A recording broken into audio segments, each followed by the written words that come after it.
علیکم فرینڈز، کیسے ہیں؟ میں ہوں صفدر آرزو بصیر اور آپ دیکھ رہے ہیں میرا یوٹیوب چینل آرزو ٹیک اینڈ فن۔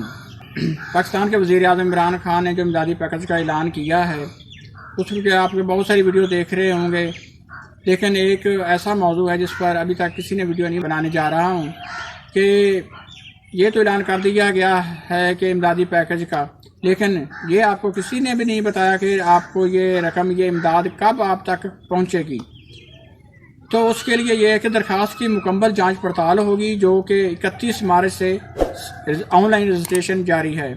اگر آپ نے آن لائن رجسٹریشن کی ہے تو ٹھیک ہے، اگر نہیں کی ہے اور اس کے بارے میں اگر آپ جاننا چاہتے ہیں کہ آن لائن اپلائی کرنا ہے تو ڈسکرپشن میں لنک دے دوں گا، میری ویڈیو ہے کہ آپ نے کس طریقے سے آن لائن اپلائی کرنا ہے اور کس طریقے سے ڈیٹا انٹر کرنا ہے، وہ آپ دیکھ سکتے ہیں۔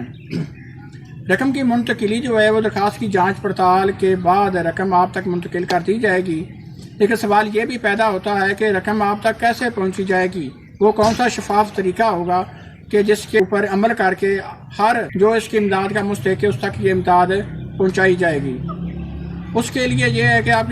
جب جانچ پڑتال ہوگی، فائل کی مکمل ہو جائے گی، اس کے بعد رقم جو ہے بذریعہ ایزی پیسہ یا کسی اور ایسی کمپنی کے ذریعے ہی رقم آپ تک پہنچائی جائے گی۔ ہر آپ کے موبائل پر آپ کو میسج آئے گا اور آپ کسی بھی جگہ سے جو آپ کو بتائی جائے گی، ایزی پیسہ ہوگی یا جائز کیش ہوگی، جس طرح آپ اس اکاؤنٹ سے پیسے لیتے ہیں یا اپنے آئی ڈی کارڈ کے اوپر آپ بھیجتے ہیں، اسی طرح ہی آپ کے آئی ڈی کارڈ پر وہ پیسے آئیں گے اور آپ کسی بھی شاپ سے،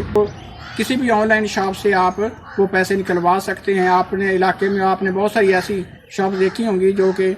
اس طرح کا ایزی پیسہ وغیرہ کرتے ہیں، وہاں سے ہی آپ کو وہ پیسے مل جائیں گی۔ اگر آپ ایک اور سوال پیدا ہوتا ہے کہ اگر آپ مثلا فرض کریں کہ پنجاب میں آپ رہائش پذیر ہیں لیکن آپ کا آئی ڈی کارڈ جو ہے وہ دوسرے صوبے کا ہے، تو ایسے افراد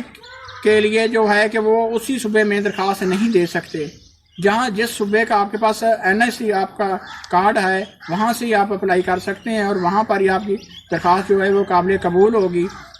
اور یہ اگر آپ پنجاب میں رہ رہے ہیں، آپ کا NIC نمبر جو ہے وہ سندھ کا ہے، تو اس صورت میں اگر آپ پنجاب میں اپلائی کرتے ہیں تو آپ کو اس کی پیسے، آپ کی امداد آپ تک نہیں پہنچ سکتی۔ مزید معلومات کے لیے میرے چینل کو سبسکرائب کریں تاکہ نئی آنے والی ویڈیو کی نوٹیفیکیشن آپ کو ملتے رہیں۔ Thanks for watching. اللہ حافظ۔